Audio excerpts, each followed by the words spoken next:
C'était enfin l'heure du déjeuner. Les élèves de la classe 2C profitaient paisiblement d'un repas mérité après une matinée bien remplie. Les troupes semblaient se porter au mieux, tandis que le week-end approchait à grands pas. C'est alors qu'au milieu de la salle, Kaya Sakurai fut frappée par un terrible sentiment de désespoir. La jeune fille poussa un cri de frustration, puis prononça quelques mots de mécontentement qui ne manquèrent pas d'attirer l'attention de ses camarades. Avec effroi, la sublime et brillante déléguée de la classe venait de remarquer l'oubli de sa précieuse boîte à repas. La jeune fille se mit à fouiller son sac, son bureau et les alentours. En vain. Alors, l'imposant Hayato Obayashi s'approcha avec hésitation. C'était pour lui une occasion inespérée qui ne se reproduirait pas de sitôt. En effet, la belle Kaya se trouvait seule, tandis que ses deux amis, pot de colle sur les bords, n'étaient pas encore revenus de la bibliothèque. « Tu n'as pas le droit de te défiler. Sois un homme, Hayato. » L'adolescent prit son courage à deux mains et tendit maladroitement son bento tout en baragouinant quelques mots étranges. C'était invraisemblable. Il l'avait fait. Lui, l'otaku en surpoids, s'était adressé à Sakurai, l'une des filles les plus populaires du lycée. Certes, ils avaient déjà été camarades de classe à plusieurs reprises depuis le collège, mais étonnamment, c'était la première fois que les deux adolescents partageaient un semblant d'interaction. La jolie Kaya, quelque peu surprise et intriguée, observait la boîte plastique en silence, tandis que le cœur de Hayato était à la limite de l'implosion. Alors, elle ouvrit enfin la bouche. Merci Obayashi-kun. Dit-elle de manière avenante. Je suis vraiment tête en l'air. J'étais en retard ce matin et j'ai oublié de prendre mon bento. Hayato ne sut quoi répondre. Je suis en train de rêver s'interrogea-t-il, agréablement surpris par la réponse de sa camarade. Celle-ci connaissait son nom. Plus surprenant encore, elle connaissait aussi son caractère altruiste et le complimenta à cet égard avec un doux sourire. Oui, cela ne faisait plus aucun doute. Et même si c'était la nouvelle la plus improbable du monde, il s'avérait que Kaya Sakurai était bien au courant de son existence. Hayato restait debout sur place, raide comme un piquet, dégoulinant de sueur et incapable de dire le moindre mot. Kaya était assise face à lui de manière très détendue, et comme elle le ferait avec une proche connaissance, elle lui racontait sa matinée dans les moindres détails. Elle le fixait dans les yeux d'un regard chaleureux, alors que les doigts de sa main gauche tapotaient délicatement le bento posé sur son bureau, presque d'une manière sensuelle. Cette interaction durait déjà depuis 3 minutes, tout au plus, mais le temps semblait comme figé, alors que Hayato s'était perdu profondément dans les yeux de sa camarade. C'était incroyable à quel point elle était magnifique. De près, sa beauté demeurait encore plus évidente. Son joli visage et ses grands yeux expressifs rayonnaient. Sa peau, blanche au possible, lui donnait un côté pur, alors que le noir de ses longs cheveux parfaitement coiffés apportait un sublime contraste. À cette distance, Hayato sentait même l'odeur fraîche et envoûtante de son parfum.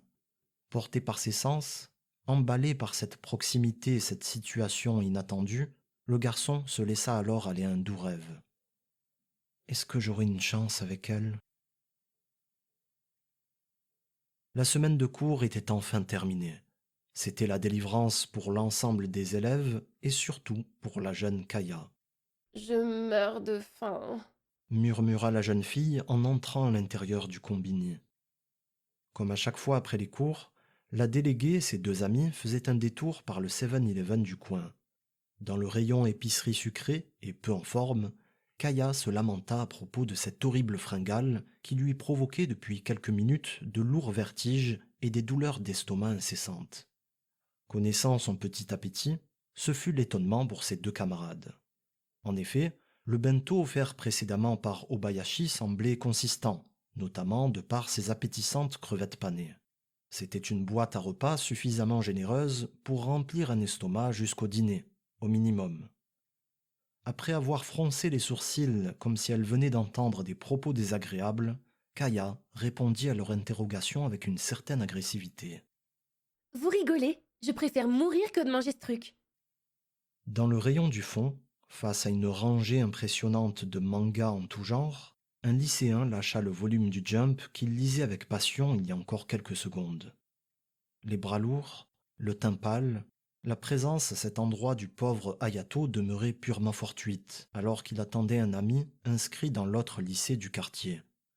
Désemparé, le malheureux ne put que rester caché à écouter la terrible suite. Ce gros porc me dégoûte. Vous avez vu ces boutons et toute cette sueur sur son visage? C'est immonde! Conclut-elle d'un frisson. L'aspect surdimensionné des différentes parties de son corps, le gonflement de ses grosses joues quand il souriait timidement, sa démarche lourde et ennuyeuse, ses performances pitoyables en sport, et son addiction aux sucreries et à la malbouffe. Les filles n'omirent aucun détail pour le railler. Leurs rires moqueurs finirent de briser et de mettre l'adolescent à terre. Encore une fois, on se moquait de son poids. Encore une fois, on le traitait comme un animal de foire. Assis à même le sol et recroquevillé sur lui-même, la respiration du pauvre garçon résonnait faiblement, comme les gémissements d'une proie blessée. En quelques instants, on avait brisé son rêve en 1000 morceaux, et on avait piétiné son honneur de la pire des façons. Elles s'en allèrent, et alors que le silence était de retour dans l'épicerie de quartier, la douleur vive et impitoyable continuait de paralyser l'adolescent meurtri. Il tremblait, il souffrait à en mourir. Toutefois, le garçon ne le savait pas encore, mais cette tristesse qui compressait atrocement son cœur ne durerait pas. Celle-ci était en fait vouée à disparaître. Bientôt, cette tristesse allait évoluer et se muer en une rage de vaincre insoupçonnée. Une énergie inédite qui allait changer l'existence de Hayato Obayashi à tout jamais. Le second souffle de Hayato. Vivre au rythme d'une course de relais. Écrit et lu par Umino Reiji.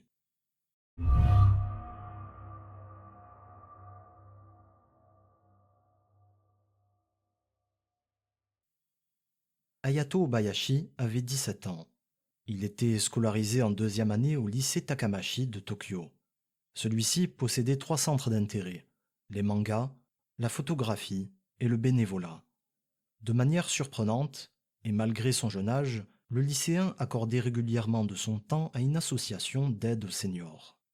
Cette activité, au milieu de personnes mûres, était sa bulle protectrice, le seul endroit au monde qui lui permettait de se sentir vivant et normal.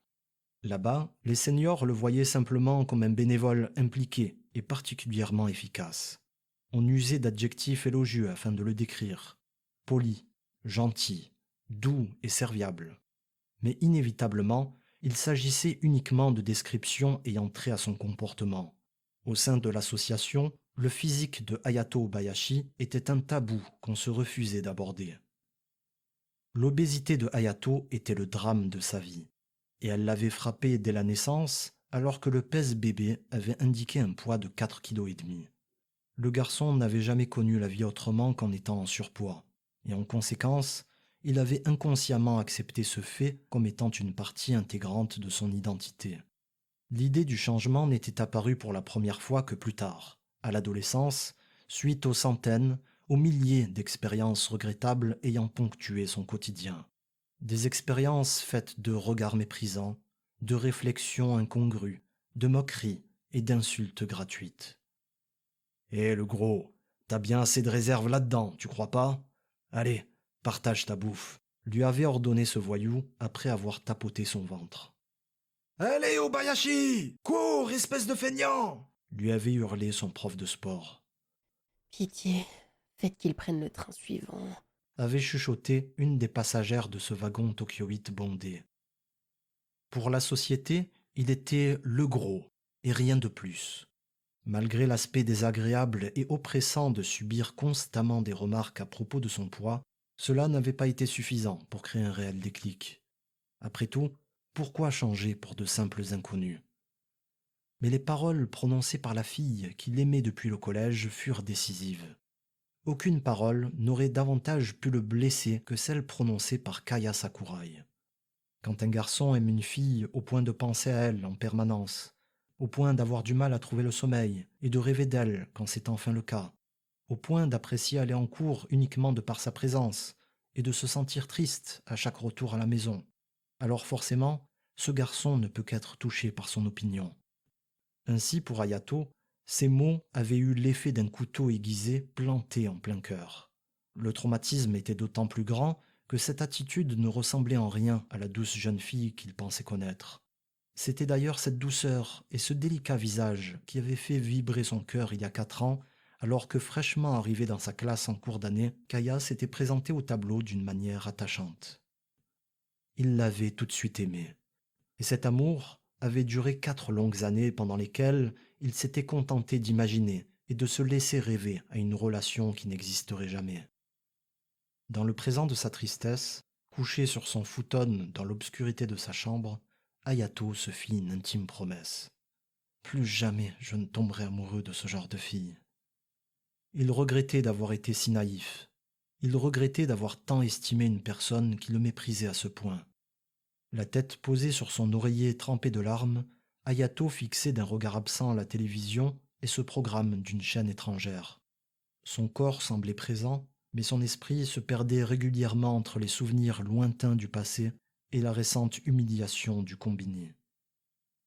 Cela faisait 1 semaine qu'il n'avait pas remis les pieds en cours, et son mal-être demeurait immense. Au-delà de la peine de cœur, cet incident avait eu le mérite de lui ouvrir les yeux sur autre chose.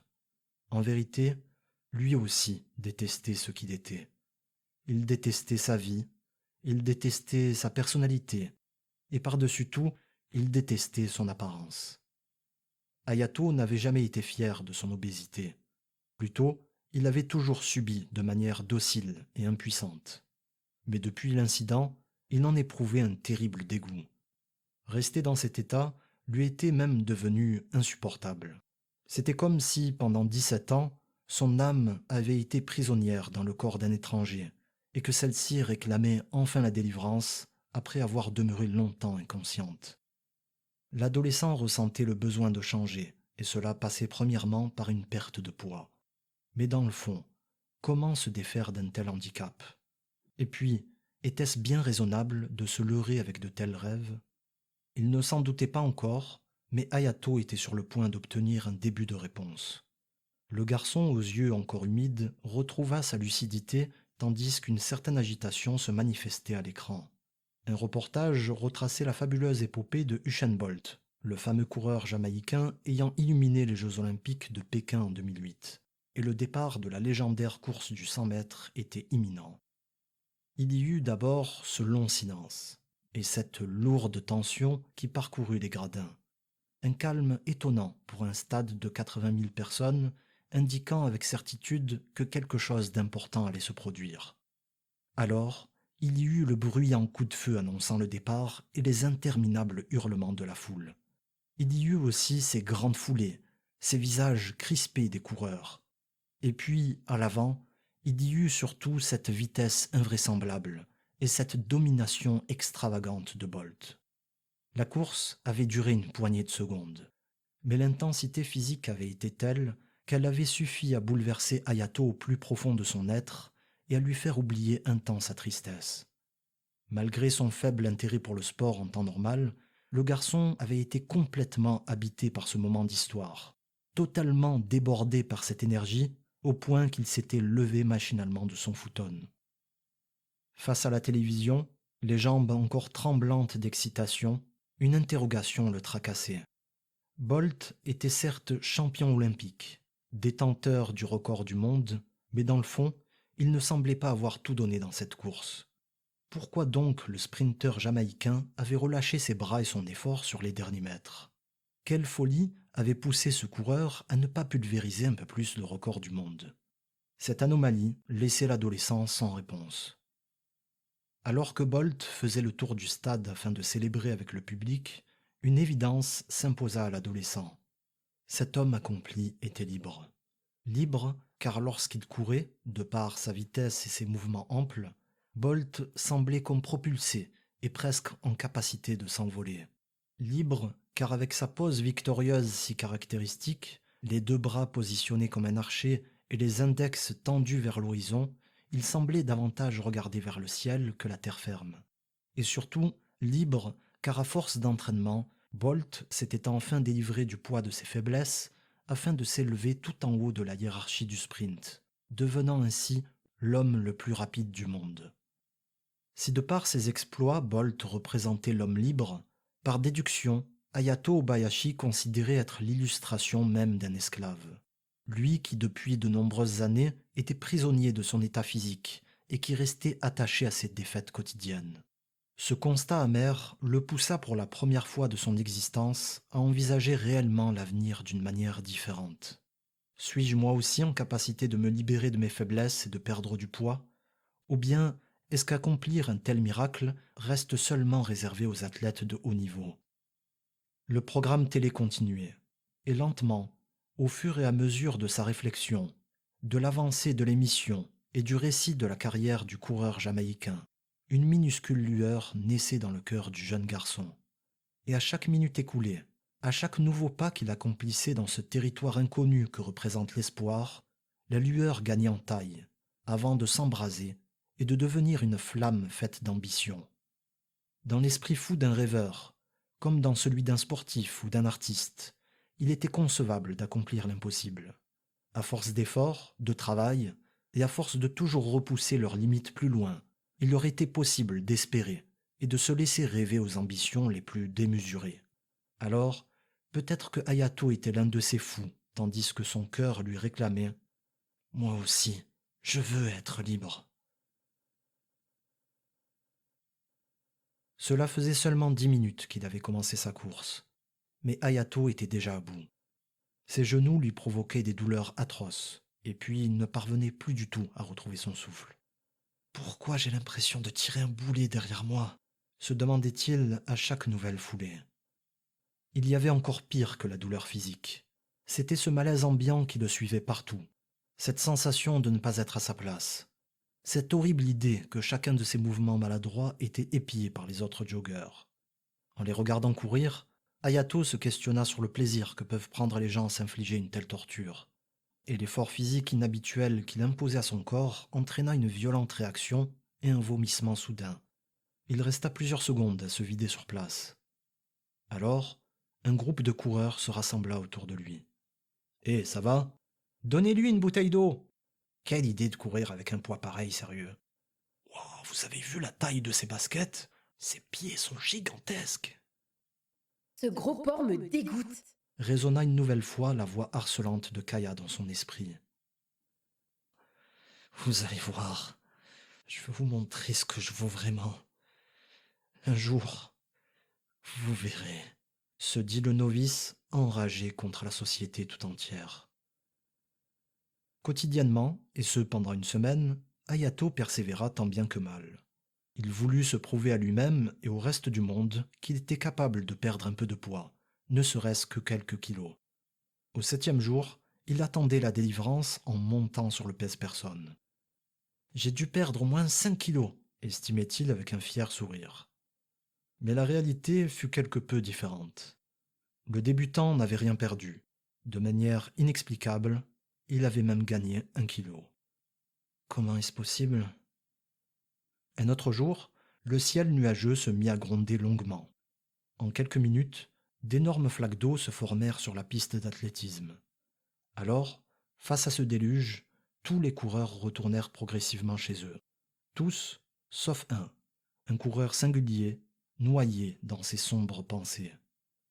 La honte, c'est quoi cette façon de courir? J'ai dépassé mes limites depuis longtemps. Il n'y a plus personne. Je devrais partir moi aussi. J'ai tellement froid. Merde, j'ai du sang dans la gorge. Il n'y a qu'un idiot comme moi pour courir sous une pluie pareille.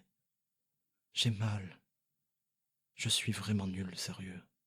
Et pourquoi est-ce que je cours déjà? Je déteste ce sport. Dans le fond, je le sais, j'ai aucun talent. Oui, en fait, je perdrai jamais du poids. À cette énième pensée négative, le coureur, trempé de la tête aux pieds, trébucha. Tandis que la pluie continuait sans relâche, il resta au sol, immobile, à la limite de l'agonie, et reprenant péniblement sa respiration. Pourquoi suis-je né dans un corps pareil? Est-ce que c'est une malédiction? Ces idées pessimistes continuaient à fuser dans son esprit. Alors, une triste idée s'imposa comme une conclusion à toutes les autres. Je devrais peut-être avant. Un bruit vint interrompre son raisonnement. C'était un bruit légèrement atténué par le son continu de la pluie. Quelque chose qu'il n'avait pas l'habitude de recevoir et qu'il était plus habitué à produire pour les autres. Depuis quelques secondes, quelqu'un était en train de l'applaudir. Félicitations, tu es le seul à avoir continué, et tu as tenu un bon quart d'heure sous ce déluge. Ayato leva la tête. Un homme mystérieux, vêtu d'un long imperméable noir, se tenait face à lui. Ses yeux demeuraient parfaitement cachés par l'ombre produite par sa capuche. C'était un trentenaire à la barbe légère, à la mâchoire et au menton parfaitement dessinés. Ayato ne l'avait jamais vu auparavant. S'agissait-il d'un passant, d'un coureur, ou peut-être du gardien de l'enceinte? Tu comptes abandonner? L'inconnu avait compris. Embarrassé, Ayato laissa un long silence, tandis que la pluie commença enfin à se calmer. Assis, le regard plongé vers ses baskets pleines d'eau, il répondit enfin. « J'en peux plus. À chaque séance, j'ai l'impression que mon corps va se briser en morceaux. » Il faudrait déjà adapter ton entraînement par rapport à ton gabarit, estima-t-il. Mais sache que cette souffrance prouve que tu es dans le bon état d'esprit. En sport, rien n'est facile. Tout gain s'obtient avec l'effort et la douleur. Pourtant, malgré ces efforts, j'ai toujours pas vu une once d'amélioration sur la balance, répondit Ayato, la tête toujours basse. Tu as commencé le sport dans l'objectif de perdre du poids? Disons que c'est pour me libérer. L'inconnu attendit un instant. Après avoir tendu une serviette, il reprit. Tu sais, Rome ne s'est pas faite en un jour. Cela fait quelques après-midi que j'observe tes efforts et ta ténacité. Et tu possèdes une marque de caractère inestimable qui manque à beaucoup de gens. Courir sous un déluge jusqu'à s'effondrer d'épuisement, c'est pas super malin, certes. Mais au moins, cela prouve que tu as de la volonté. Ayato ne savait pas trop quoi ajouter. Il lui était inhabituel de partager ses pensées intimes et débattre avec cet adulte le mettait quelque peu mal à l'aise. Toutefois, ce compliment avait le mérite de lui remonter le moral, alors que l'inconnu à l'imperméable l'aida à se relever. Il apprit que l'homme était en fait le propriétaire d'une salle de sport non loin de là, et que celui-ci accompagnait son fils à ses entraînements de basket-ball dans le gymnase surplombant la piste. De là-haut, et ce tous les jours, il avait observé Ayato, émerveillé par le caractère extraordinaire et courageux de son combat. « Tiens, voilà l'adresse de ma salle. » L'homme tendit une carte. Il l'invita ensuite à venir s'entraîner gratuitement. Une proposition qui laissa l'adolescent sans voix. La chaleur humaine de ce geste altruiste, alors qu'il était plus habitué à subir la froideur et le mépris des autres, avait un côté rassurant et surtout encourageant. Après avoir perdu du poids, j'aimerais éventuellement devenir un coureur et participer à une vraie course. Mais ça me semble tellement inaccessible, se confia le garçon d'une faible voix. C'est un beau projet, ça. Avec un mental comme le tien, tu y arriveras, j'en suis persuadé, affirma l'inconnu. Il leva légèrement la tête vers le ciel, comme si au travers de cette pluie, il visualisait un souvenir lointain. Puis, il se mit à parler de nouveau. Chacun a son propre combat. Il y a quelques années, j'ai chuté. J'étais un misérable et violent alcoolique qui avait la rue comme seul foyer. Je n'avais aucun but, si ce n'est de me détruire à petit feu et de repousser tous ceux qui s'approchaient de moi. Mais il y en a un à qui cela ne faisait pas peur. Ce jour-là, si ce gars ne m'avait pas arrêté et ne m'avait pas tendu la main avant qu'il ne soit trop tard, je ne serais pas là aujourd'hui à te parler et à te transmettre le bâton. Après une légère pause, il termina ce discours en complétant sa métaphore, le regard toujours caché. Ce gars aimait l'athlétisme, et il comparait cette vie et ce qu'on nomme le cercle vertueux à une course de relais. Tu sais, ce sont ces épreuves de course en groupe, où les participants se transmettent un bâton plastique jusqu'à atteindre la ligne d'arrivée. Est-ce que tu connais? Oui. Ok. Si tu connais, tu pourras facilement comprendre le message derrière. Je t'explique. Prenons mon cas comme point de départ. Par le passé, j'étais mal en point, et mon ami m'a transmis un bâton de relais, un bâton assez spécial. Puis, quelques années plus tard, je fais ta rencontre. Tu es en difficulté, c'est donc à mon tour de te le donner. Mais le voyage de ce bout de plastique ne va pas s'arrêter là. Tu verras, demain sera un jour meilleur, et ça sera à toi de le tendre à quelqu'un d'autre. Alors, cette personne en fera aussi de même plus tard, et ainsi de suite. En fait, le relais de cette vie, ce sont les messages d'espoir qu'on se transmet les uns aux autres quand ça va mal. Chaque être humain dans ce monde comprend la sensation qu'on éprouve lorsqu'on est au fond du trou. Chacun a déjà vécu cette situation au moins une fois dans sa vie. Et naturellement, on ne peut pas y rester insensible lorsque quelqu'un d'autre s'y trouve à son tour. Au final, la société ressort grandie de ce cercle vertueux. Chaque nouvelle transmission de bâton nous rend meilleurs et plus solidaires les uns des autres. Donc, jeune homme, sois fort, sois déterminé, continue fièrement ta course. Un jour, ça sera à toi de tendre le relais à quelqu'un. L'inconnu laissait son message agir en gardant maintenant le silence. Le cercle vertueux, l'empathie, le bâton, tout cela parlait tellement à Ayato, lui qui consacrait la plupart de son temps au domaine associatif. Pendant ses explications, des souvenirs de la fête annuelle du sport du lycée avaient progressivement refait surface. Chaque année, une course de relais avait lieu dans l'établissement Takamashi. À chaque fois, un puissant flot d'énergie liait l'immense foule surexcitée et les coureurs lancés sur la piste. De par leurs cris, les spectateurs semblaient animés par la même énergie que les participants de cette compétition amateur. C'était comme si toutes les personnes présentes sur place étaient unies dans les mêmes objectifs: garder espoir et se pousser au dépassement de soi. D'ailleurs, Ayato était certain d'avoir lui aussi participé à ces cris d'encouragement. Au milieu de la foule, il en avait été témoin. Le sport lie les gens et les rend meilleurs. Inspiré par cette course, une idée fut sur le point d'émerger dans son esprit à propos de la suite à entreprendre dans sa vie. Mais l'adolescent rêveur fut soudainement coupé dans son film par un violent éternuement. Atcha! Ayato tourna la tête et scruta l'inconnu, statique, le visage toujours caché par l'ombre de sa capuche. Il attendit une réaction de sa part, mais il n'en fut rien. Ayato se décida alors à briser le tabou. Vous en êtes foutu partout, non? La ferme, espèce d'idiot! Tu viens de gâcher tout l'effet dramatique de mon discours. Tu pouvais pas tourner la tête et faire comme si de rien n'était? Reste pas là, me regarder bêtement. File-moi la serviette. Vous allez vous essuyer avec? Mais c'est dégueu! Après de nombreux rires et une nouvelle amitié ainsi officialisée, Ayato retourna chez lui épuisé et trempé. Cette rencontre lui avait redonné courage alors qu'il se trouvait il y a peu à la frontière de l'abandon. Après un agréable bain chaud revigorant, et pour garder cette après-midi pluvieuse en mémoire comme une étape clé de son parcours, il prit une photo de son imposant ensemble de sport séchant à même le sol. Il la posta ensuite sur les réseaux sociaux avec le texte suivant. C'était la demi-heure de sport la plus éprouvante de toute ma vie. On aurait dit un déluge. Je suis bête. C'est vrai que j'aurais dû prendre un imperméable. En tout cas, merci à cet inconnu qui m'a encouragé et qui m'a poussé à continuer mon combat. Il est persuadé qu'un jour, je perdrai du poids. Je l'espère aussi. Un gros merci également à monsieur Usain Bolt qui m'a donné envie de commencer le sport et la course à pied. Vous êtes un exemple pour moi. Maintenant, c'est l'heure de l'objectif suivant. Passer en dessous de la barre des 100 kilos. La publication était postée. Alors, Ayato s'effondra sur son futon et ne se réveilla que le lendemain matin. Une nouvelle difficulté coupa le garçon dans son élan.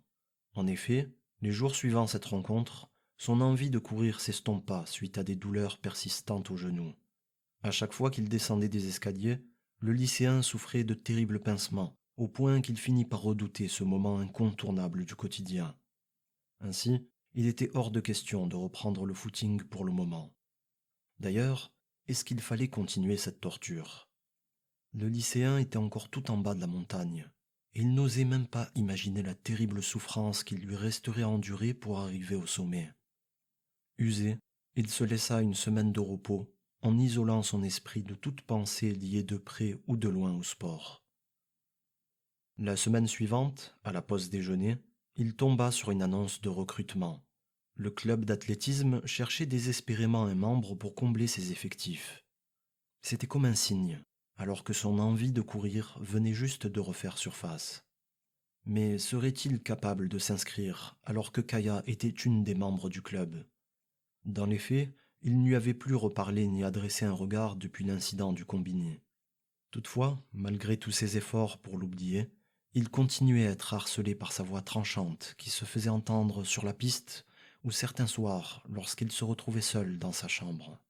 Le traumatisme était peut-être encore trop récent, mais une partie de lui ressentait tout de même le besoin de s'inscrire. Cela serait certainement l'occasion de prendre sa revanche à un moment ou un autre. C'est à cet instant que Ryota, le charismatique président du club, passa dans le couloir. Hayato profita de l'occasion pour récolter quelques informations concernant l'annonce, mais son aîné n'en comprit pas la démarche. Tu connais quelqu'un qui serait intéressé par notre club? Ça serait super. Je t'avoue qu'on est dans une grosse galère là. Takumi et Kenta se sont blessés, et avec les examens qui approchent, on a quelques membres qui doivent faire l'impasse sur l'entraînement à cause de leurs notes. On risque de pas être assez nombreux pour la compétition à venir. Au vu de sa morphologie, il n'était même pas concevable pour Ryota que cet adolescent obèse voulût en fait candidater. Cette éventualité n'avait même pas effleuré son esprit, tant celle-ci semblait improbable, voire même ridicule. Découragé, Hayato fit mine d'avoir obtenu les réponses qu'il cherchait pour cet ami et s'en alla d'une démarche abattue. Une fois de plus, Hayato était prisonnier de ses chaînes et de la case dans laquelle l'enfermait la société. À la fin des cours, quelques heures plus tard, un sujet était le centre des discussions dans les couloirs. Des élèves de première année évoquaient la sortie d'un nouvel animé adoptant un manga à succès du Jump. Le trailer était encore tout frais sur les réseaux sociaux et tout le monde décortiquait les images avec passion. Bien sûr, Hayato mourait d'envie de le voir. Ainsi, il retourna s'asseoir à son bureau et récupéra son téléphone laissé dans son sac pour aller sur Twitter. C'était la première fois en une dizaine de jours qu'il tentait de se connecter à la plateforme, et il fut choqué par un détail surprenant. C'était le nombre inhabituel de notifications qui s'affichaient sur le logo de l'application, bloqué pour l'occasion à 99. Une situation plus qu'inédite pour l'adolescent. Intrigué, et ayant même oublié l'objet de sa visite, il vérifia cette information, croyant au départ à un bug. Mais il n'en était rien. Depuis le message posté le jour du déluge, des centaines d'internautes avaient répondu à son témoignage émouvant, que ce soit par des mots d'encouragement, en japonais, en anglais et bien d'autres langues, mais aussi par des anecdotes personnelles ou des messages vidéo bienveillants, comme ce bodybuilder américain à l'énorme barbe blonde qui l'encourageait plein d'optimisme. Et puis, il y eut une autre découverte qui laissa Hayato sans voix. Il resta figé plusieurs secondes, à reprendre ses esprits, à inspecter le nom du compte et la photo de profil. Impossible. Il n'en croyait pas ses yeux. Son cœur battait à tout rompre. Ses genoux en tremblaient. Le champion olympique, Usain Bolt, lui avait répondu. « Courage, mon ami, tu vas y arriver. On est tous avec toi », lui avait-il écrit. Cette réponse fit instantanément fondre notre protagoniste en larmes. L'émotion était telle que toute la frustration précédemment accumulée et soigneusement cachée au fond de lui refit d'un coup surface. La tête plongée dans le croisement de ses bras, Hayato hurlait de tristesse. Ses cris résonnaient dans la salle de classe déserte alors que son corps tout entier tremblait au rythme de ses pleurs. Il repensait aussi au message. Comment un individu mondialement connu avait-il eu le temps de s'intéresser à ces pauvres petits problèmes? Pourquoi répondre à un ado en surpoids vivant à l'étranger? Pourquoi le monde se préoccupait soudainement de lui, alors que cela n'avait jamais été le cas avant? Pourquoi? De par ses exploits passés, Usain Bolt lui avait peut-être sauvé la vie. Et aujourd'hui, avec ce message, le retraité venait de lui offrir un autre cadeau inestimable. On reproche souvent son individualisme à l'homme moderne, mais parfois, on assiste à des exceptions presque miraculeuses. En effet, dans ce cas, des centaines d'internautes avaient relayé en masse le message d'Obayashi au sprinter jamaïcain jusqu'à que le principal intéressé ne l'ait découvert. Alors que le soleil s'était couché et que tous les élèves étaient rentrés depuis bien longtemps, Le garçon resta un moment sur sa chaise, larmoyant et lisant ses messages provenant du monde entier. Une nouvelle fois, on encourageait Hayato Obayashi à ramasser ce bâton rouge qu'il avait lâché au milieu de la piste d'athlétisme inondée. Comme on le ferait à la fête du sport, tout le monde hurlait à Hayato de reprendre sa course, de s'élancer afin d'atteindre la ligne d'arrivée. Dès lors, le lycéen le sut, c'était terminé. Il n'avait plus d'excuses, il n'avait plus le choix, ni le droit de reculer.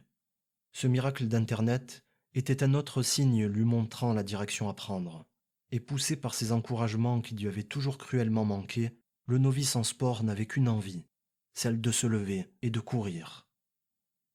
C'est ainsi que la vie de Hayato Obayashi changea à tout jamais.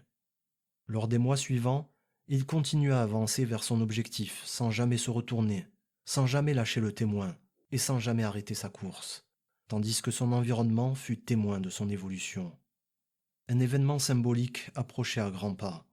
Alors, l'adolescent se confia à son public dans un message posté sur son compte. En octobre, cela fera déjà 1 an que j'ai commencé le sport.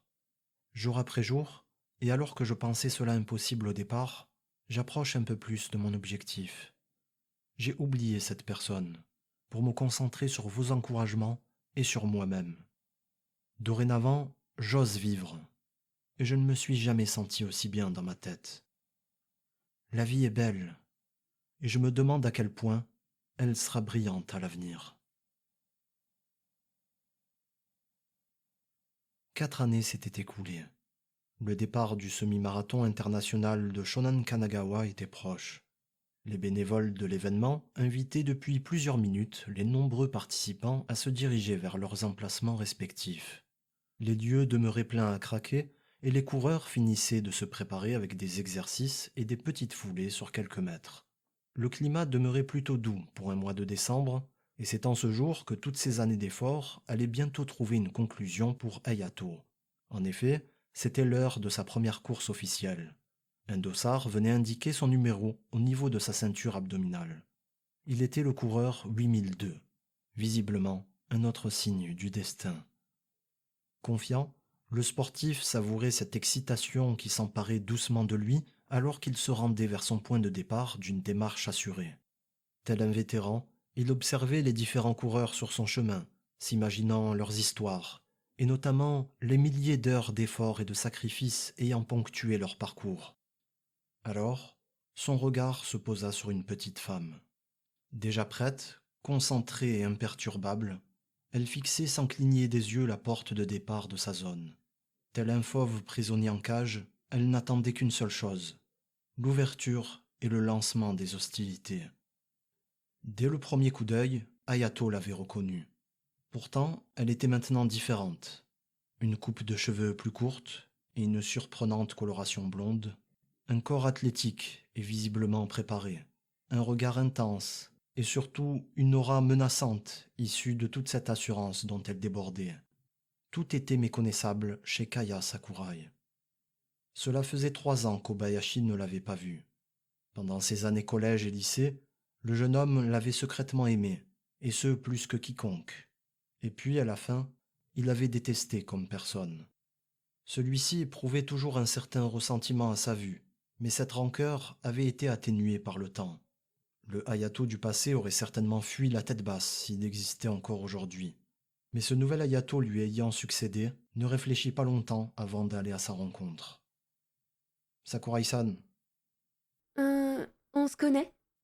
je suis Obayashi. On a été plusieurs fois dans la même classe au collège et au lycée. Celle-ci resta silencieuse, l'air interrogatif. Pour te rafraîchir la mémoire, je suis celui que tu as traité de gros porc après que je t'ai offert mon bento. Je suis ce même camarade de classe que tu as continué à moquer pendant des mois, toi et tes amis, quand vous avez appris que j'avais commencé le sport. Pendant quelques secondes, la bouche de Sakurai pendit légèrement dans le vide. Ses yeux indiquaient un malaise évident. Ouais. Et qu'est-ce que tu me veux? J'ai une nouvelle pour toi, dit Hayato en pointant son index vers elle. Avant la ligne d'arrivée, tu me verras te dépasser. Retiens bien mon numéro. Malgré la différence de sas et l'écart au départ, je vais te foutre une raclée. » Un silence s'invita. Puis, la jeune femme éclata de rire. Tu peux rêver. On court pas dans la même catégorie, gros nul. Elle s'éloigna vers l'un des points d'eau à proximité, et Ayato l'entendit alors murmurer quelque chose comme « Je vais t'écrabouiller, espèce de vermine. » Cela le fit rire. Il n'avait pas pu s'empêcher de faire une entrée en scène fracassante, et il fut très satisfait de la réaction qu'il avait provoquée chez son adversaire. Il faut dire qu'il attendait depuis des années une opportunité de se mesurer à Sakurai et de lui infliger un revers. Et quelle meilleure occasion que cette course, dont celle-ci était une habituée. En consultant le site de l'épreuve et les résultats précédents, Ayato constata que Sakurai améliorait significativement son temps à chaque édition, jusqu'à réaliser un chrono d'1h50 l'année précédente. Rien d'étonnant pour l'ancienne membre du club d'athlétisme. Dans des conditions d'entraînement et sur la même distance, la meilleure performance de Ayato était d'environ 1h40. Mais aujourd'hui, un autre paramètre entrait en compte. 2000 coureurs le séparaient de Sakurai. Celle-ci allait débuter au sas numéro 4, alors que lui allait débuter plus loin, au sas numéro 5. Première participation oblige, Ayato avait choisi une zone de départ intermédiaire. De son côté, pour une raison particulière, Sakurai avait surestimé son niveau en visant une catégorie supérieure. Peut-être s'était-elle spécialement entraînée pour l'occasion. En tout cas, il s'agissait d'une nouveauté qui lui donnait un avantage certain sur Ayato. Elle allait commencer 5 minutes plus tôt, et celui-ci allait devoir se fatiguer davantage en dépassant un grand nombre de candidats afin de la rattraper. D'un sourire, et au vu de l'ampleur de la tâche qu'il attendait, le sportif admit intérieurement s'être avancé un peu vite. Toutefois, c'était justement ce défi qui allait rajouter du piment, estimait-il. C'était bientôt au tour du signal de la zone numéro 5 de retentir. Alors, Ayato remarqua du coin de l'œil un énorme ballon noir ressemblant à s'y méprendre à un boulet de forçat, comme ceux attachés aux pieds de certains prisonniers en Europe jusqu'au XXe siècle. Au signal, celui-ci en compagnie de plusieurs ballons d'autres couleurs furent jetés et libérés dans le ciel par les bénévoles afin de célébrer cette 20e édition de la course. Alors, Ayato Obayashi s'élança dans les premières rangées de son sas. Tel un ensemble d'obstacles à dépasser, les autres participants faisaient maintenant partie du décor pour notre protagoniste. À chaque fois qu'il courait, Ayato avait l'habitude de porter des écouteurs et de s'immerger profondément dans ses souvenirs. Cette souffrance, ce mal-être qui avait marqué son adolescence restait profondément gravé dans son esprit et lui permettait de mieux supporter la douleur de l'effort présent, bien moindre en comparaison. Dans cet état, il n'entendait et ne voyait plus que partiellement la course, afin de se concentrer sur cette époque, le point de départ de son voyage, alors qu'il était encore un garçon en surpoids. Un adolescent n'ayant que peu d'estime pour lui-même, pensant à tort être dépourvu de tout talent, et même de toute valeur. En se découvrant une aptitude inattendue de par sa persévérance et sa rage de vaincre, Ayato avait entrevu une issue. « Je sais courir, et plus que bien. Alors de quoi d'autre suis-je capable ?» L'impact de cette réflexion avait été gigantesque sur son existence. Toute la vie était devenue un champ d'opportunités. Le quotidien s'était métamorphosé en un gigantesque terrain de jeu. Depuis, chaque jour était une nouvelle occasion de se fixer des challenges, une nouvelle opportunité de perdre ou de gagner, mais surtout, une opportunité d'augmenter sa confiance en lui. La peur ne le paralysait plus. Il osait aller au-delà de cette émotion. Et cet effort demeurait bien plus important que la simple victoire, puisqu'il lui avait permis de devenir une meilleure version de lui-même, non pas seulement dans le sport, mais dans toutes les sphères du quotidien. En effet, le jeune homme actuel demeurait certes méconnaissable dans son apparence physique, mais il était avant tout dans son comportement déterminé et entreprenant. Après quelques kilomètres d'effort, le jeune adulte fit une découverte. Aujourd'hui, il prenait un énorme plaisir à courir. La souffrance passée avait disparu, laissant place à une extase. L'athlète courait sans difficulté et sans perte de souffle, pendant que ses jambes gonflées par l'entraînement semblaient infatigables. Tel un train lancé à grande vitesse, le coureur restait imperturbable, gardant inlassablement la même allure jusqu'à destination. De temps à autre, le souffle du vent lui caressait le visage, alors que son regard se perdait entre la côte de Shonan à sa droite et les mouvements lents des mouettes au-dessus de lui. Étonnamment, la course n'était plus qu'un enjeu secondaire. Hayato savourait un grand sentiment de maîtrise physique et de tranquillité de l'esprit. Et ce, peu importe le passé laissé derrière lui et l'avenir qui l'attendait devant. En fin de compte, n'était-ce pas ça la liberté? Le jeune homme fut soudain frappé par une illumination. D'un coup, il comprit la réponse à la fameuse question. Il saisissait enfin le complexe mélange d'émotions exprimé par Bolt lors de son premier sacre olympique le 16 août 2008. En y réfléchissant, de par sa nature, l'être humain connaît davantage de faiblesses que de forces. Si on devait même les compter, ses forces seraient minimes tellement l'humain est restreint dans ses aptitudes physiques et mentales. Alors, quand par ses efforts, celui-ci parvient à repousser ses limites plus loin et plus loin encore, c'est comme si pendant un instant, il dépassait sa condition humaine. Même si ce ne sont que des dixièmes, des centièmes de seconde dans le cas d'un sprinter professionnel, après les années d'entraînement, la douleur et les échecs successifs, ce dépassement de soi demeure tellement gratifiant. Ralentir était peut-être un moyen pour Bolt d'éviter une blessure. Mais en célébrant avant la ligne, c'était surtout son moyen de savourer le chemin parcouru et de constater qu'il était devenu son seul et plus grand adversaire dans le monde du sprint, alors que la concurrence restait loin derrière. À cet instant, et avant même d'atteindre la ligne d'arrivée, Bolt avait déjà gagné. Le titre olympique, le record du monde, la victoire, la gloire n'étaient plus qu'un jeu. Regardez, je peux me permettre de ralentir et personne n'est capable de me rattraper, semblait dire le relâchement de ses bras. L'évidence demeurait ainsi flagrante pour le monde entier. Bolt n'était pas seulement l'homme le plus rapide au monde, inatteignable, il était entré dans une toute autre catégorie. Aux yeux du monde entier, le coureur jamaïcain représentait un symbole d'espoir, celui d'un homme libéré de ses faiblesses et de ses défaites passées, un homme étant allé au-delà de ses limites afin de réaliser un accomplissement hors du commun. À défaut d'être parfait, à défaut de s'approcher de la perfection, l'être humain n'est-il pas au moins capable de s'en inspirer? Voilà le message transmis par le coureur jamaïcain au monde entier et le message qu'il continuera encore de transmettre aux générations futures. La fin de la course se profilait. Alors, Obayashi s'extirpa de la profondeur de ses pensées. Soulagé, le sourire aux lèvres, Hayato avait inconsciemment compris cette vérité il y a des années, face à sa télévision, dans l'obscurité de sa chambre. En effet, c'était ce soir-là qu'il avait ramassé ce relais légué par Bolt aux nouvelles générations depuis sa retraite sportive survenue en 2017.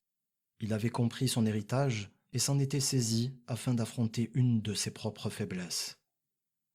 Sous ce doux soleil hivernal, c'était le moment de se concentrer afin de fournir les derniers efforts et de boucler ce cheminement face à l'adversité alors qu'un détail lui apparut au loin, au milieu des coureurs. Le destin est vraiment étonnant. Cette rage, cette soif de vengeance à ton encontre m'ont poussé à tenir dans les pires moments de torture. Et au final, on m'offre la meilleure des conclusions sur un plateau. Après 1 heure de course, Hayato avait enfin Sakurai en visuel. Celle-ci courait d'une manière saccadée et lente, comme si elle éprouvait de grandes difficultés à cause d'un point de côté ou d'une douleur musculaire. D'ailleurs, il ne serait pas étonnant que l'évolution d'Obayashi et leur échange d'avant-course ait ébranlé son mental. En tout cas, le fier coureur ne ralentissait pas et s'apprêtait à entrer dans l'inconnu. Kaya, l'être humain peut s'améliorer et changer de façon spectaculaire. Et je vais maintenant te le prouver, pensa-t-il avec conviction. En quelques foulées, Hayato la dépassa sans difficulté. Puis, le temps se remit en marche. Il avait longtemps imaginé cet instant fatidique et ce qu'il provoquerait comme changement en lui. Mais étonnamment, rien n'avait changé. Rien n'avait changé dans son cœur. Toutefois, il entendit chez Kaya, au milieu de ses pénibles respirations, un son ressemblant à un cri de surprise. S'ensuivit alors un bruit soudain et lourd, comme celui d'une chute. Hayato arrêta sa course. Son regard trouva une jeune femme épuisée, allongée à même le bitume, cachant son visage honteux dans le croisement de ses bras. Le jeune homme ne ressentait aucune jouissance face à cette vision. Plutôt, il remarqua en lui 2 émotions inattendues, la déception et l'empathie. Ça va? Rien de cassé? Kaya leva lentement la tête, puis l'observa totalement incrédule. Après l'avoir délicatement aidé à se relever, Ayato ajouta avec une certaine douceur dans la voix. Courage, tu as fait le plus dur. Il reste 6 kilomètres, tu peux encore faire un bon chrono. Elle resta muette. Pourquoi donc agissait-il ainsi? Ce geste avait semé le chaos le plus total dans l'esprit de la jeune femme. C'est alors, tel un éclair, qu'un souvenir lui revint à l'esprit. Elle eut une vision de Obayashi. Celui-ci était plus jeune, encore en surpoids, et se trouvait au milieu de leur ancienne salle de classe. Quelles que soient les demandes de ses camarades, que ce soit pour lui emprunter un stylo, obtenir une aide pour un devoir, ou bien solliciter sa participation pour une corvée d'après-cours, l'adolescent répondait toujours positivement avec le sourire. L'altruisme, c'était l'image qu'elle gardait de lui. À l'époque, cela restait pour Kaya qu'un simple détail sans importance. Mais en réalité, Ayato avait toujours eu un cœur d'une immense gentillesse et s'était constamment montré disponible pour les autres. Et ce, alors même qu'il subissait un traitement social injuste. Cette conclusion créa une réaction imprévue chez Kaya. La jeune femme se sentit bête et fautive. Et sans qu'elle ne s'en rendît compte, l'émotion lui fit bouger les lèvres. Alors que son ancien camarade disparaissait doucement à l'horizon, elle hurla rongée par les regrets. Je suis désolée. Je suis vraiment désolée.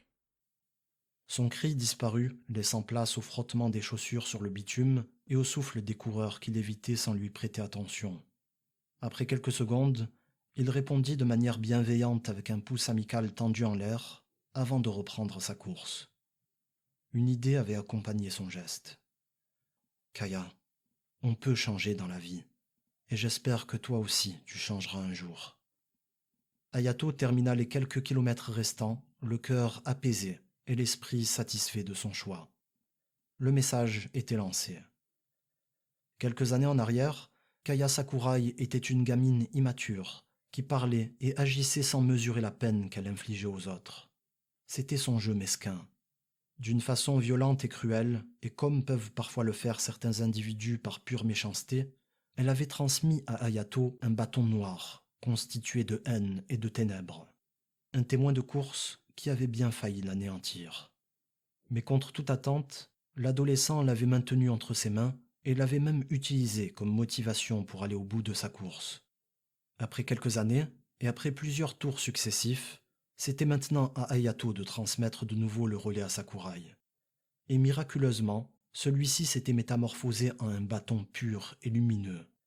Contrairement à un bâton constitué de ténèbres, ce témoin éclatant était plus à même de toucher le cœur d'autrui, et notamment celui de la jeune femme.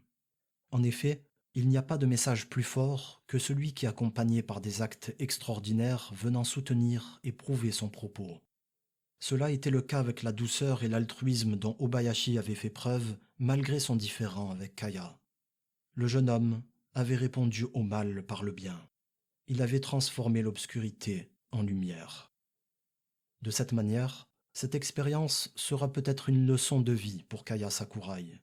Une leçon qui la poussera à s'inspirer de son adversaire et à délaisser la cruauté dont elle faisait naturellement preuve avec les autres afin de devenir une femme sincère et bienveillante.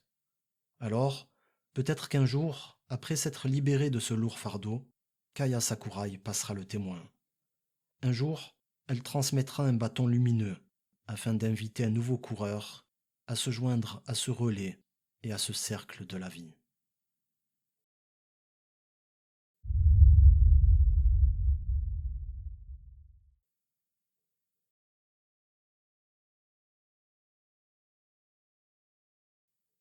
En primaire, mon instituteur avait dit à mon père « Ton fils est spécial, il fera quelque chose de grand plus tard ». Depuis, cette phrase ne m'a jamais quitté et m'a toujours motivé dans mes projets. Un geste, une parole, voire une course peuvent impacter une vie en bien comme en mal. Et vous, comment vos actions influenceront l'existence des autres à l'avenir? Umino Reiji. Merci d'avoir écouté ce livre audio. Vous pouvez suivre mes fictions sur Wattpad, YouTube, Spotify et Tipeee en tapant Les histoires de Reiji. À bientôt pour pour une autre histoire.